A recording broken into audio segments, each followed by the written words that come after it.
I quajti vjedhës të energjisë elektrike ata që deri vonë cilësoheshin si abuzues të energjisë. E për ata që vjedhin nuk ka asnjë tolerancë sipas ministrit Damian Gjeknuri. Nëpërmjet policisë të bëhen dhe kallëzimet e duhura në prokurori dhe shpresoj nga prokuroria e përgjithshme që të kemi trajtim me precedencë të këtyre rasteve. Realisht e kemi konsideruar një emergjencë kombëtare dhe të tillë do ta trajtojmë.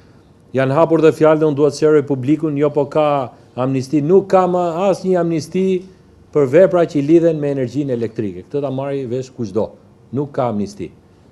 Ata veprat që lidhen me energjinë elektrike, me vjedhjen, me dëmtimin e rrjetit, me fenomenin e dëmtimit të sahateve, që edhe kjo kërkon një specifikim në kodin penal, duke shpresuar masat, nuk do të tolerohen më. Vlera e dëmit në këtë sektor arrin $150 milion, ndërsa importi u kushton shtrenjtë financave shqiptare që po mbahen me borxhe.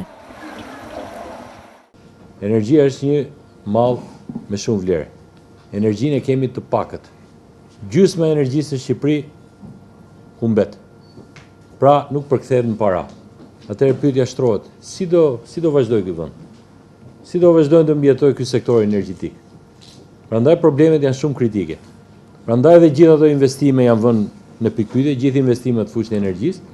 Prandaj edhe do të vijë shpejt dita që nëse sistemi energjetik nuk arrin të jetë likuid, pra të ketë parat mjaftueshme për të mbajtur veten, Shqipëria do të vihet në pikpyetje serioze për sa i përket problemit të energjisë.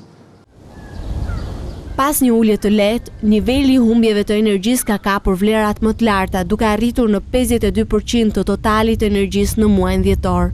Humbjet, cilat qeveria pret t'i ulë me ngritjen e task force-s në prefekturën e Tiranës.